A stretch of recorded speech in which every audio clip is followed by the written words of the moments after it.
First, I would like to say thank you, Liborio, for the amazing interview. Very inspiring.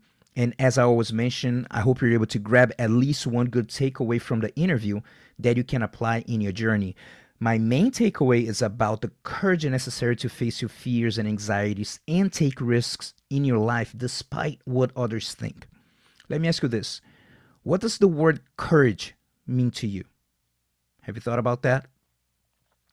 I see courage the exact same way Liborio does. That courage is not the absence of fear. It's actually feeling that fear and doing it anyway, despite of the fear. For those who don't know, I'm a certified high-performance coach from Brandon Bouchard's High Performance Institute. Brandon is the world's leading high-performance coach, and his content has made a huge impact in my personal and professional life, and hopefully can help yours too. According to his definition, high performance means succeeding beyond the standard norms consistently over the long term. And you define what success means to you, not society. In order to reach higher levels of performance in anything you do, personally or professionally, you must consistently do 6 habits.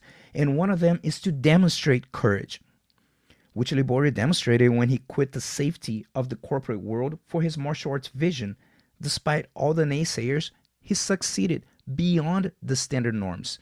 And one of the reasons is because he demonstrated courage consistently over the long term. And he continues to succeed because he still feels the fears and anxieties, and he moves forward anyway. And as he likes to say, he keeps punching the clock every day. Brandon Bouchard shares that outside of fears, for our physical health in dangerous situations, of course, usually the human being most often fears 3 types of pains. And let me share a story to help you to explain this concept.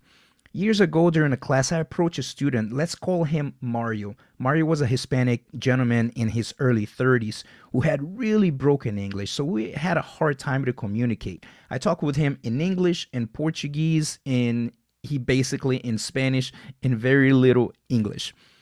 He was a white belt about to get his blue belt, and he was doing really well, by the way. I suggested him to give it a shot in a competition. And for those who don't know, GD Jiu-Jitsu Academy is a school that focuses on sport jiu-jitsu competitions. We don't force anyone to compete, but it's a natural transition at the academy. And by the way, I feel that every practitioner should compete at least once to go through the physical and emotional process of preparing for the tournament and performing in an under pressure situation. Jiu-Jitsu can really be used as an amazing personal development tool. And from the bottom of my heart, Jiu-Jitsu competitions changed my life, literally. Anyway, I told him, dude, you've been doing great in class. Muy bueno. That's all I got for my Spanish. You've got so much better. What do you think about competing in the next tournament? And he stared at me and said, I want to think. I said, no problem. I didn't say anything next time I saw him. Then eventually I asked him, and he stared at me and said, lost. I said, you mean what if you lose? He said, yes. Do you want to try it though? I said, maybe. Like, what are you afraid of? He just said, people, family, friends. Like, okay, so lose and disappoint your friends and family? He said, yes. What if train and lose? So you mean waste all your time? He said, yes. Here's the thing. When I mentioned to Mario about the tournament, he went home and probably started to think, that would be pretty cool. I never done anything like that. I'm going to have to watch my diet. I'll be more consistent. Imagine if I win. And then his dark passenger, the negative voice that lives in everyone's head, including yours, started to tell him, wait. What if you lose, amigo? You don't want to disappoint anybody, do you? Gustavo, the team, your family. What if you lose in front of your kids? They might think you're a loser. Imagine if your coworkers find out about it.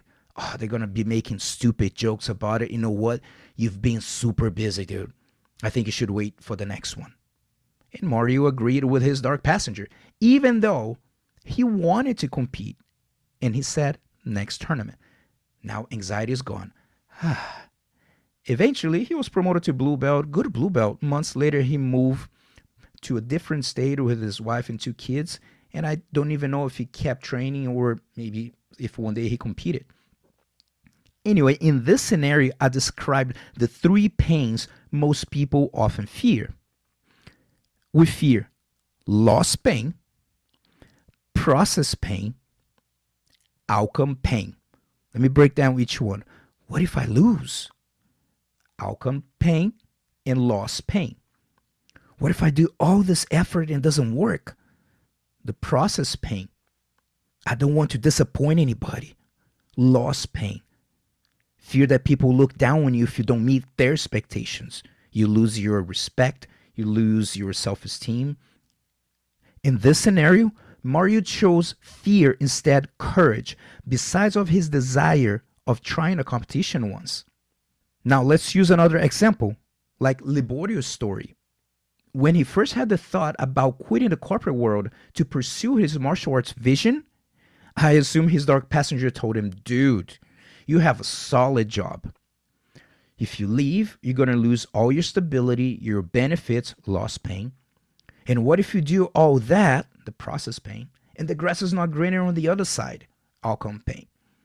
But he chose, and here's the key word, he chose to be courageous, to feel the fear and do it anyway, and take a huge risk, and it paid off. Oftentimes in a podcast, I repeat some of my favorite quotes, like, if you're looking for a big opportunity, accept a big challenge. That's exactly what happened with him. Liborio fought his dark passenger and the dark passengers of all the naysayers, including his family that loved him and wanted him to be successful. But Liborio had other standards to measure his success. Success for him meant to be authentic to his desire, to go after exactly what he wants, and he was willing to take risks.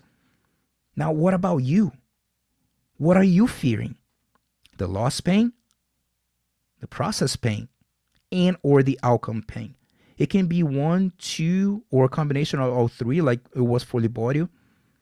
But he chose to be courageous. And you can choose to be courageous too.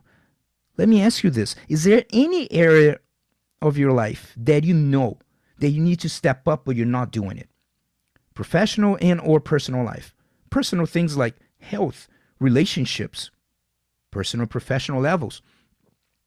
What pain are you trying to avoid? Loss pain? What others going to think of me if I fail? I might lose respect, self-esteem. Process pain, which is legit, by the way. The pain of the process is legit. If you're attempting something hard and meaningful, be ready because it's going to be hard. If it was easy, everyone would do it. But follow your dreams is not an easy task. What about outcome pain? What if it doesn't work? But what if works? Again, what if it works? If you had more courage to face your fears, how would this change your life? How this would impact you and your family? Think about it. Reflect and try to identify what pain exactly you're avoiding. Accept the fear is there and do it anyway.